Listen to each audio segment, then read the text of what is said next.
All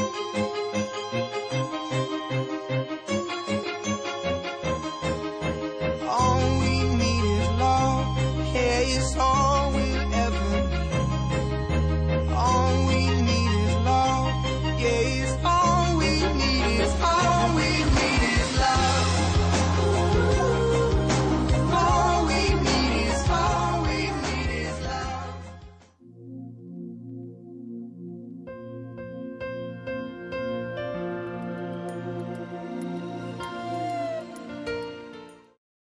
E hoje à noite eu quero continuar refletindo na palavra de Deus com vocês e quero refletir sobre o seguinte tema: impedimentos para vir a Cristo. Impedimentos para vir a Cristo.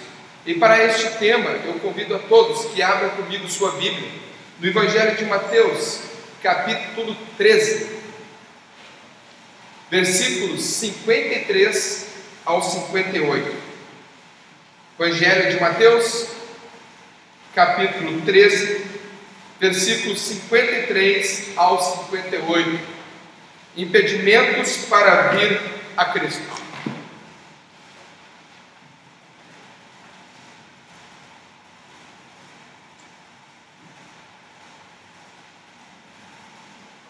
Evangelho de Mateus, capítulo 13, versículos 53 ao 58. Diz assim a boa palavra do Senhor: tendo terminado de contar essas parábolas, Jesus saiu dali. Chegando à sua cidade, começou a ensinar o povo na sinagoga. Todos ficaram admirados e perguntavam: de onde lhe vem esta sabedoria e estes poderes miraculosos? Não é este o filho do carpinteiro? O nome de sua mãe não é Maria? E não são seus irmãos Tiago, José, Simão e Judas? Não estão conosco todas as suas irmãs?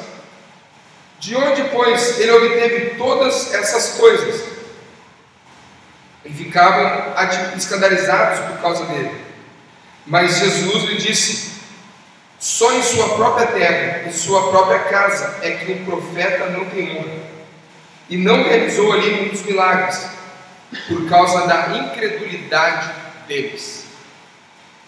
E não realizou muitos milagres ali, por causa da incredulidade deles.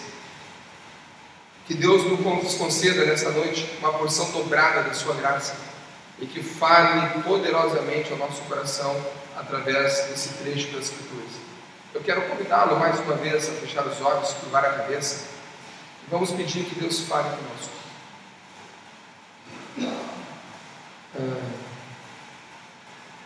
Abra os teus olhos para você chorar. Algum de vocês já passou por isso, de estar compartilhando o Evangelho com uma outra pessoa e ser interrompido por alguma coisa, toque de telefone, uma conversa paralela, uma criança, alguma coisa que importuna no momento que você está compartilhando a mensagem salvadora? Quem já passou por isso, levante sua mão. Sabia que uma das estratégias de Satanás para que a pessoa não absorva a mensagem é a distração? Distração. Para que você não receba aquilo que Deus tem para a tua vida, Satanás usa todo tipo de recurso para que você se distraia. Muitas vezes é assim, quando você está tentando lançar a semente, está semeando a semente no coração de uma pessoa. Aquele telefone podia tocar em qualquer hora, mas tem que tocar naquele exato momento. Aquele vizinho que precisa de alguma coisa tem que tocar a campainha naquele exato momento. Naquele exato momento alguma coisa tem que acontecer para a pessoa se distrair. Por isso, quando nós estamos no culto, a atenção total é para a palavra de Deus, é para Deus. Não podemos nos distrair.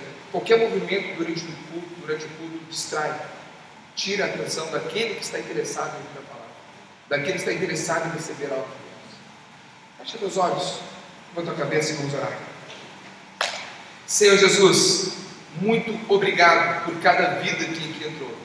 Muito obrigado pelas pessoas, Pai, que estão aqui nesta casa de oração, reunidas para te louvar, para te cultuar, para receber também a tua palavra, Deus. E nós cremos, Deus, que o texto que foi lido É palavra do Senhor, Pai. Não é um mito, não é uma fábula. É a Tua palavra, Deus, para o nosso coração. Por isso, de uma forma especial, Deus, fala profundamente em cada coração aqui presente, de uma forma particular e única que só o Senhor pode fazer, Deus. Ministra a Tua vontade aos nossos corações. Que não haja nenhuma distração, que não haja nenhum outro interesse que não seja ouvir a Tua palavra. Em nome de Jesus, Pai, nos conceda uma porção dobrada da Tua graça. Amém e amém, Senhor. No Novo Testamento, há 29 ocorrências da palavra Nazaré. Palavra que dá o nome à terra onde Jesus cresceu e morou muitos anos. E muitas vezes, quando nós lemos a Bíblia, não percebemos o significado desta palavra, a profecia de Deus se cumprindo nesta cidade. Interessante que o historiador Joséfo, quando ele menciona a história dos judeus, ele cita 45 cidades da Galileia, mas não menciona Nazaré. E quando estamos lendo a Bíblia, quando estamos debruçando sobre as Escrituras Sagradas, as cidades, geografia, essas coisas passam despercebidas por nós. E na palavra Nazaré, que ocorre 29 vezes no Novo Testamento, e não ocorre nenhuma vez no Antigo Testamento. Essa palavra tem uma mensagem, porque essa palavra significa renovo. Nazaré significa renovo. Jesus cresceu e morou muitos anos em Nazaré.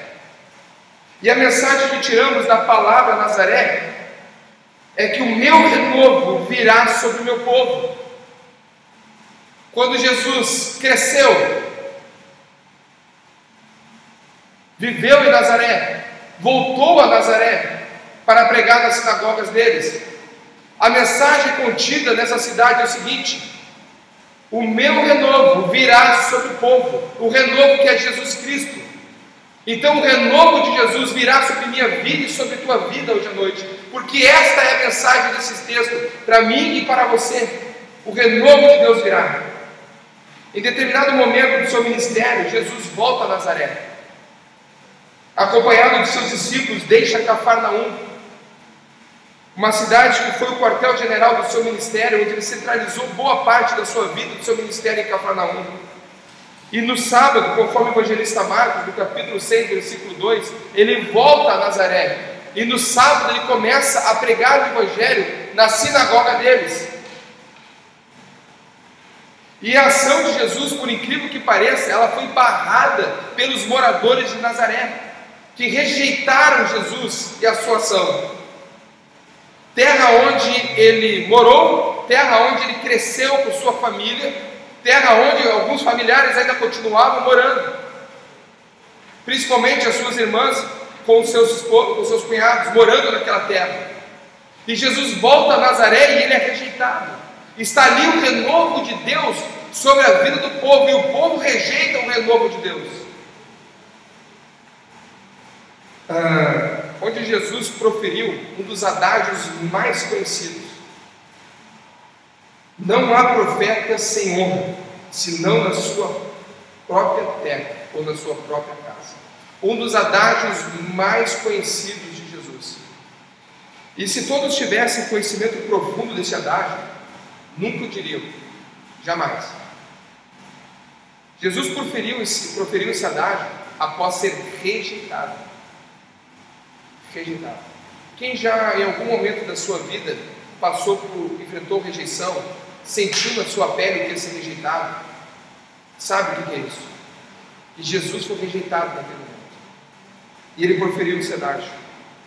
E o que nós aprendemos com esse parágrafo da Bíblia é que há barreiras humanas que impedem a ação renovadora e transformadora de Jesus. Há barreiras humanas que impedem a ação renovadora e transformadora de Jesus. Mas quero abrir um parênteses. Essa barreira humana que impede a ação transformadora e renovadora de Jesus não é por causa da limitação do poder de Jesus. Jesus pode todas as coisas, Deus pode todas as coisas. Tanto que no livro do Êxodo, Deus mudou o coração de Faraó quantas vezes ele quis. Ora o Faraó dizia: deixa meu povo ir, vai, pode ir. Ora o Faraó dizia: o povo não vai. Ora o Faraó dizia: leve o povo daqui. Ora o Faraó dizia: o povo não vai mais sair daqui. Deus mudou o coração do Faraó quantas vezes ele quis. Então essa barreira humana não é por limitação do poder de Deus, mas é porque Deus age no coração voluntário. Deus age no coração aberto para recebê-lo. Deus age no coração espontâneo, que tem fé, no coração que se permite ser trabalhado por Deus. Deus não faz nada à força na nossa vida. Então há barreiras humanas que impedem a ação inovadora e transformadora de Jesus. E nesta noite eu quero compartilhar 3 barreiras que impedem a ação renovadora e transformadora de Jesus. A primeira barreira é a simplicidade, por incrível que pareça, a simplicidade. O versículo 55 diz assim: não é este o filho do carpinteiro? O nome de sua mãe não é Maria? E não são seus irmãos Tiago, José, Simão e Judas? Olha só a pergunta feita aqui. Não é este o filho do carpinteiro? Profissão do pai dele, José, profissão que ele adquiriu do seu pai, e por muito tempo, por ser o filho mais velho, ele possivelmente tenha sustentado a família com o seu ofício. Então, quando as pessoas viram ele, não é este o filho de José? Quem sabe alguém não proferiu a seguinte pergunta: esse moço aí, que está ensinando na sinagoga, que está pregando, já não trabalhou para mim? Já não trabalhou para mim? Já não fez uma refeição na minha casa? Quem sabe esse moço que está pregando aí, que está ensinando, eu já não vi ele fazendo meninices? Não conheço o seu pai, a sua mãe? Quem sabe alguém afirmou: esse homem já trabalhou para mim. A menção por carpinteiro, a palavra grega teknotonos, significa pessoa que trabalha com madeira ou pessoa que trabalha com pedra.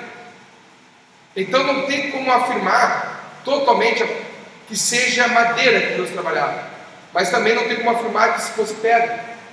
Então essa palavra é usada também para construtor, para pedreiro, não somente para carpinteiro. E o mundo da ostentação, ele não recebe simplicidade. Estava ali um homem simples, filho de um carpinteiro, conhecido de todos, foi morador da cidade de Nazaré. Quem sabe comprou ali no armazém da volta, comprou na feira daquela cidade, e ninguém recebia ele por causa da simplicidade dele. O mundo de hoje, que esbanja grandeza, glamour, poder e riqueza, não aceita a simplicidade de Jesus. É algo muito simples. O povo esperava por um Messias que ostentasse poder político, poder militar, para libertar da tirania do povo dos romanos. Esperava um grande rei, alguém conquistador, alguém poderoso, montado num forte cavalo, vestido uma armadura, coroa, um homem que demonstrasse bravura, poder militar e poder de liderança político. E não era essa pessoa. Jesus se apresenta de uma forma diferente, simples, humilde.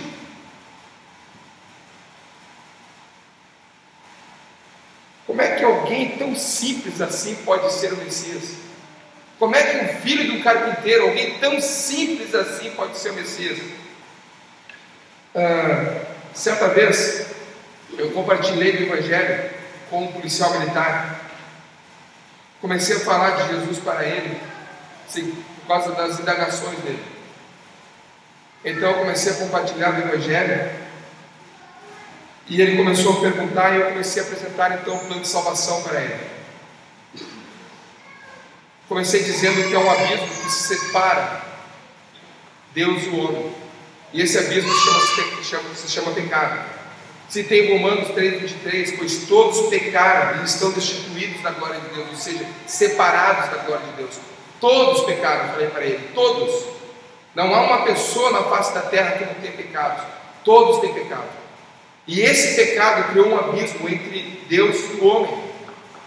Então todos estão separados de Deus por causa do pecado.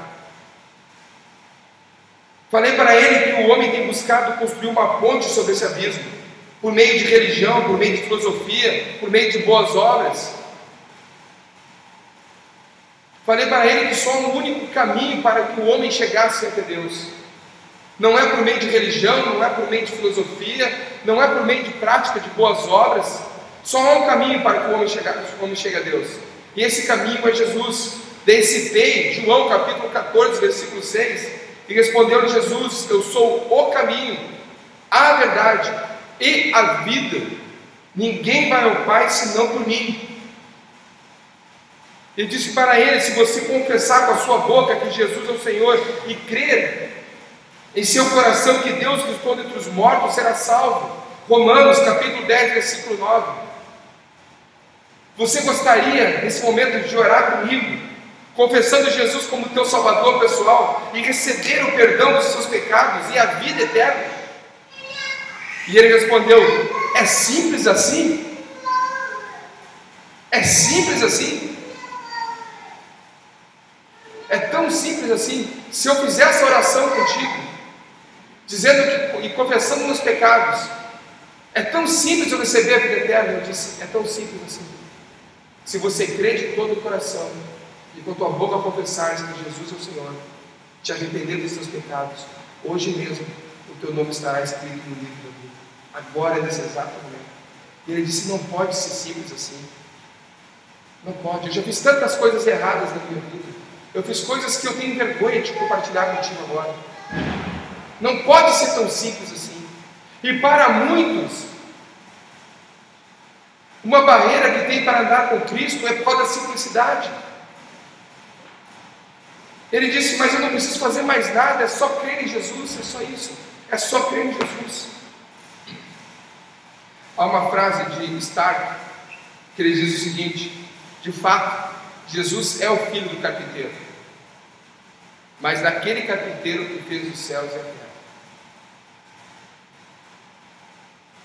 Quando os moradores olharam e viram aquele jovem de 30 anos ministrando na sinagoga, acharam ele muito simples. E uma das barreiras humanas para a pessoa receber Cristo como Senhor e Salvador é a simplicidade. Não precisa você pagar nenhum voto, não precisa você fazer uma campanha de 7 dias, de 20 dias, de quantos dias forem. Não precisa você ter nenhum ato humano, nenhum ato carnal, mas um ato espiritual. Crer em Jesus. E naquele momento Jesus foi rejeitado por causa da sua simplicidade, por causa da simplicidade do seu plano salvador. Primeira barreira que impede a ação de Jesus é a simplicidade. A segunda barreira que impede a ação de Jesus é a secularização. O versículo 55 ao 56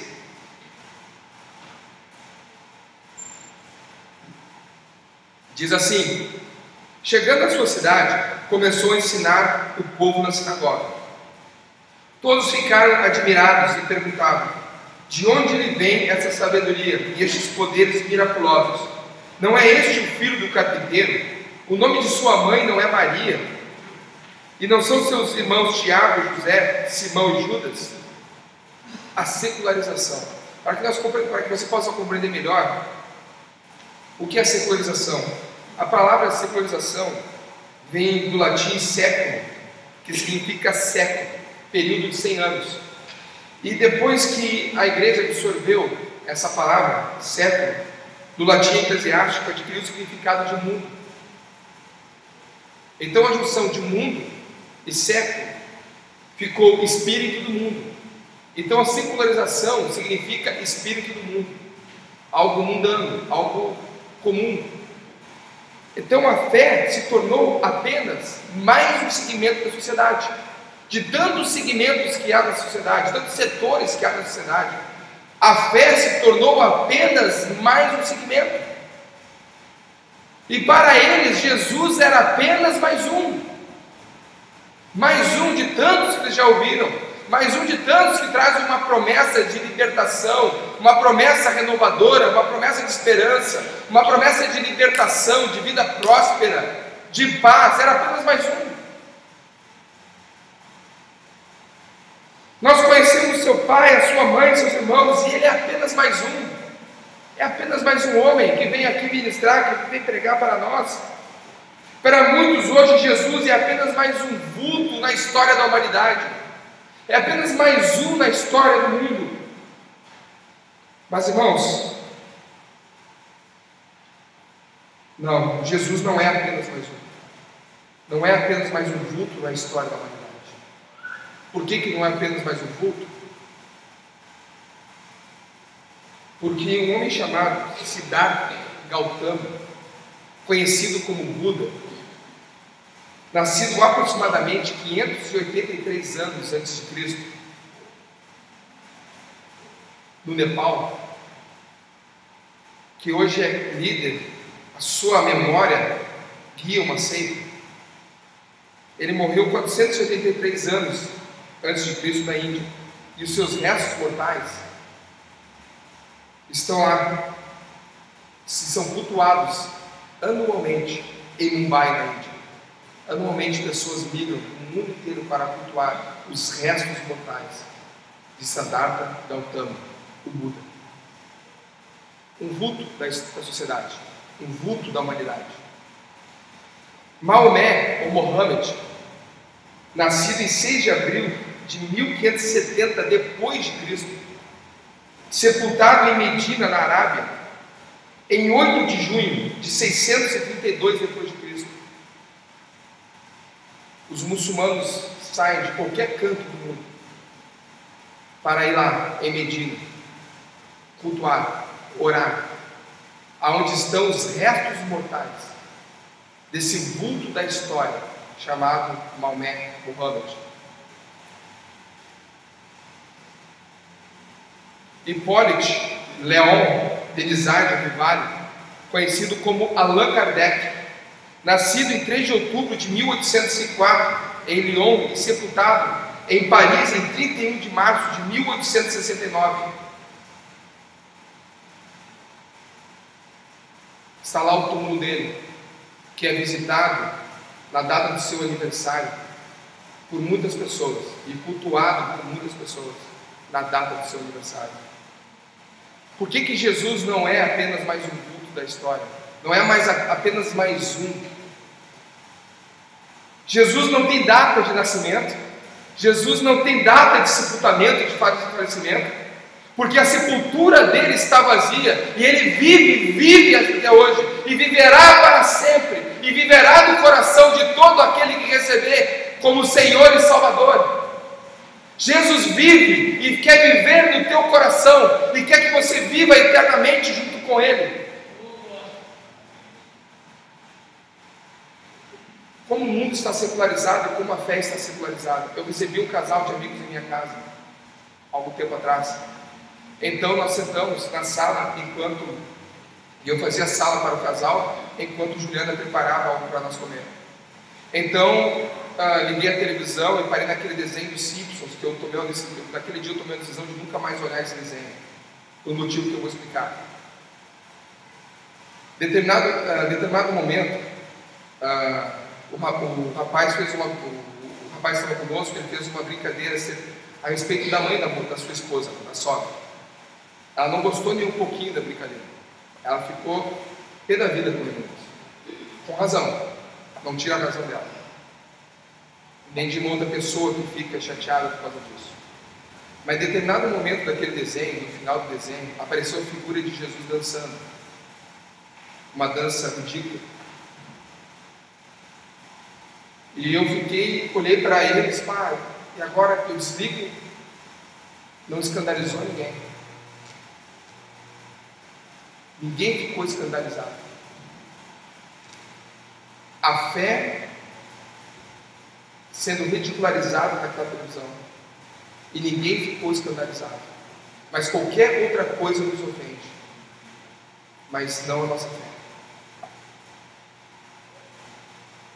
Tamanha a secularização do mundo, é apenas mais uma. As pessoas daquela cidade não tinham conhecimento de quem elas estavam recebendo, não tinham conhecimento de quem estava falando naquele altar, de quem estava ministrando. E muitas vezes nós estamos tão secularizados que não temos noção de quem nós estamos servindo, de quem nós estamos adorando, de quem nós estamos testemunhando. Não é apenas mais uma. A primeira barreira que impede a ação de Jesus é a simplicidade.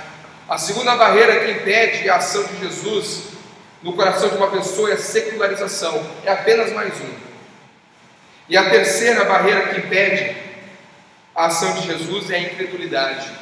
O versículo 58 diz assim: e não realizou muitos milagres ali por causa da incredulidade deles. E não realizou muitos milagres ali por causa da incredulidade deles. O evangelista Marcos, no versículo 5, do capítulo 6, registra o seguinte: e não pôde fazer ali nenhum milagre, exceto impor as mãos sobre alguns doentes e curá-los. Não pôde fazer muitas coisas ali, exceto impor as mãos sobre alguns doentes e curá-los, por causa da incredulidade do povo. Não era o poder de Jesus que era limitado para realizar ali os milagres, para realizar curas, restauração da vida das pessoas, mas a ausência de um coração voluntário para receber a ação de Jesus. Jesus podia e queria fazer mais, muito mais naquela terra. Quem sabe ali tinham pessoas que ele tinha um relacionamento estreito, pessoas que cresceram com ele, pessoas que ele tinha amizade, e com certeza ele queria realizar ali algo formidável na vida das pessoas. Mas tamanha era a incredulidade das pessoas em recebê-lo, que pouca coisa ele pôde fazer ali. Foram fechadas as portas para enxurradas de bênçãos que Jesus desejava derramar naquela cidade. Jesus tinha muito mais para oferecer ao povo, mas por causa da incredulidade, deixaram de receber mais de Jesus. E muitas vezes temos muito mais para receber de Deus, mas por causa de uma fé medíocre, deixamos de receber mais de Deus. Deixamos de receber mais de Deus. Irmãos, a fé, a vida com Deus, é como uma despensa cheia. O início do mês é tão bom, porque quando você faz lanche, você enche a despensa, né? A despensa está cheia. Às vezes você compra tanta coisa que tem que achar espaço para comportar todos os ingredientes que você comprou na despensa. E qualquer coisa que você precisar no início do mês, está ali na despensa, sem precisar se deslocar para o mercado. Está ali na despensa. Qualquer coisa que você precisar, basta você ter a despensa cheia. E você então vai ali, abre e tira aquilo que você precisa. E assim é a nossa vida, com o coração cheio de fé, como abrir a despensa de Deus e retirar dali as bênçãos necessárias para a nossa vida. Mas por causa da falta de fé, da incredulidade, as coisas não acontecem na nossa vida. Por causa da fé medíocre, as coisas não acontecem. Deixamos de receber mais de Jesus. O cumprimento, amados, de um mandamento de Deus. Não sei quem foi que pregou isso, quem foi que ensinou isso, mas as pessoas dizem que obedecer o mandamento de Deus é algo difícil, que é como se fosse um legalismo, mas quem obedece os mandamentos de Deus é porque tem fé.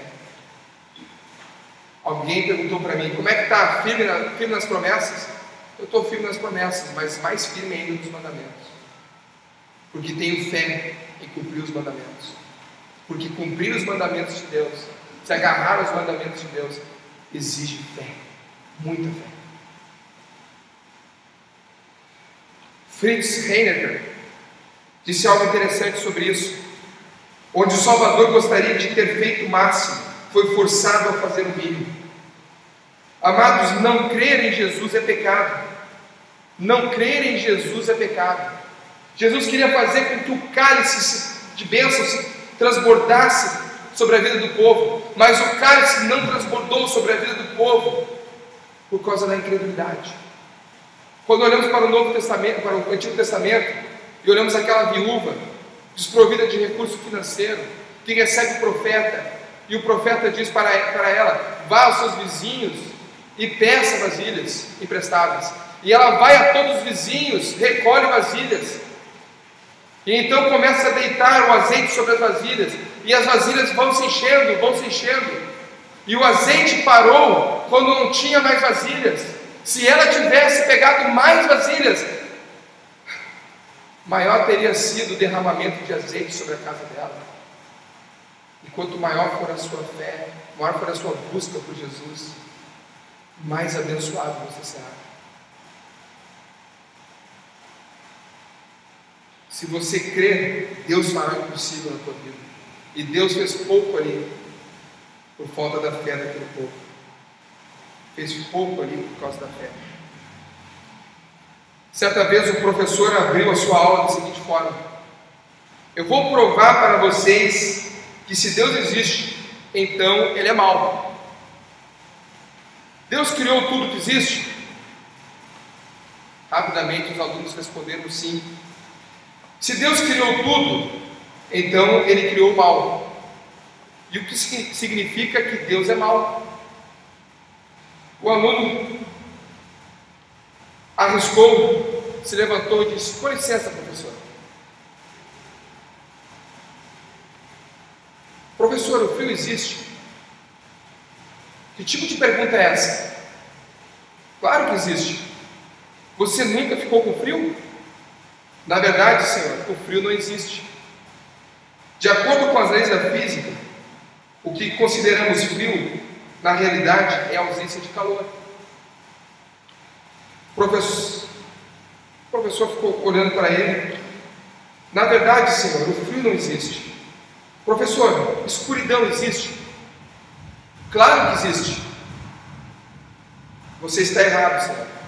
Me desculpe, mas você está errado.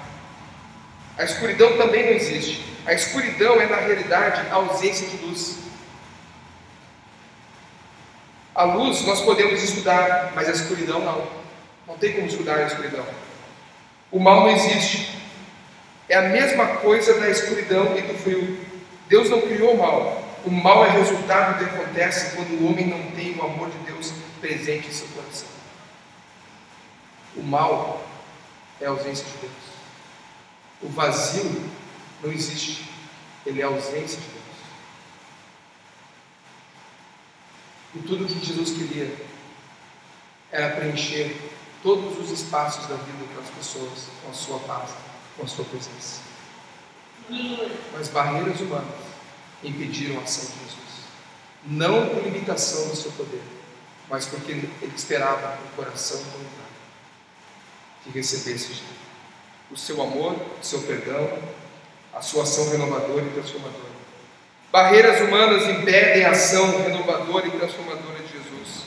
A simplicidade, o secularismo e a incredulidade não permitiram ou não permitem que o milagre de Jesus aconteça na tua vida. E quanto mais simples você achar as coisas, se você quiser complicar as coisas, Deus não vai agir. Algumas pessoas dizem assim: eu não me entreguei para Jesus porque eu estou esperando algo acontecer. O que tinha para acontecer já aconteceu. Jesus se entregou naquela cruz por você. Secularismo é apenas mais um, não é apenas mais um. Ele é o Senhor do Senhor, o Rei dos Reis, aquele que pode todas as coisas. E Deus quer preencher a tua vida hoje à noite. Quem é Jesus para você? Quem é Jesus para você? Jesus quer ser o teu Salvador. Jesus quer ser o teu Senhor.